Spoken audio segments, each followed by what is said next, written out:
Les discussions entre les deux parties ont été franches, constructives et inclusives et se sont déroulées dans une atmosphère de respect mutuel. Elles ont permis à l'Union européenne de constater le sérieux de la situation et de s'arrêter sur l'important déficit de communication et les risques supplémentaires que cela recèle sur la confiance nécessaire et la sérénité du partenariat entre les deux parties.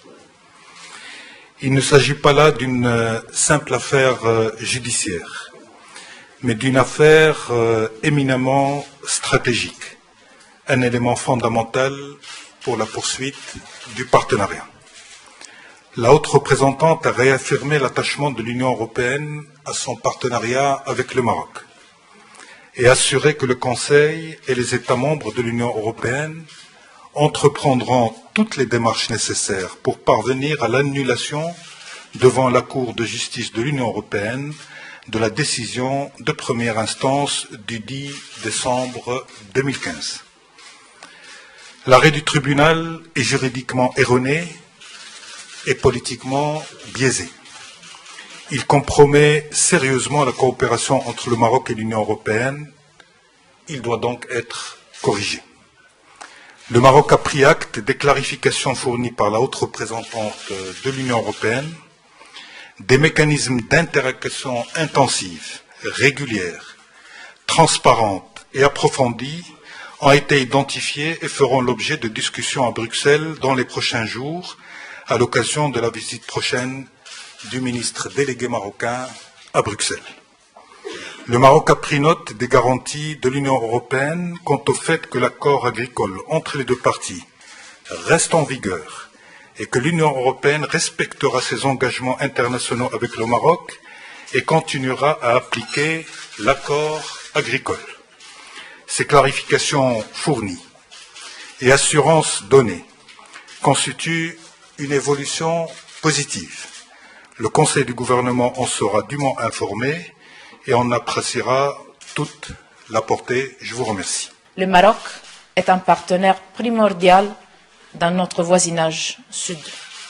Un pays important avec lequel nous unissent des liens privilégiés que nous souhaitons non seulement préserver, mais renforcer à notre bénéfice mutuel. Nous avons devant nous des défis importants. Je n'ai pas besoin de vous les citer.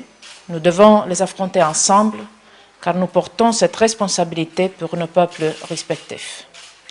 En ce qui concerne la décision du tribunal de l'Union européenne du 10 décembre 2015, je suis bien consciente de l'importance stratégique que constitue cette question pour le Maroc et aussi pour l'Union européenne.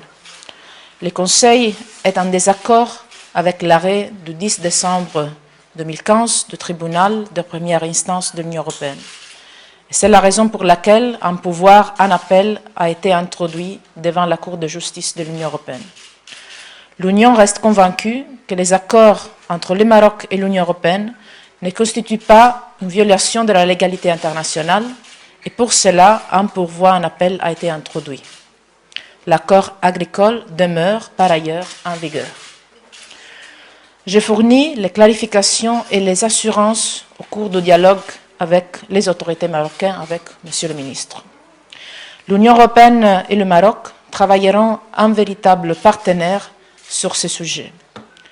De nombreux contacts ont été effectués à tous les niveaux entre l'Union européenne et le Maroc sur cette question depuis le mois de décembre.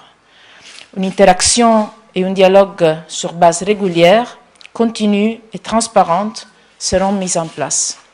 À cette fin, les ministres délégués se rendront à Bruxelles avant la fin du mois de mars pour finaliser le contenu de cette interaction avec la partie européenne. Nous sommes d'accord que nous comprenons nos positions respectives et que nous allons renouer les contacts dans tous les domaines. Et nous sommes aussi d'accord que le mot-clé de notre partenariat est confiance, une confiance qu'aujourd'hui on a partagée.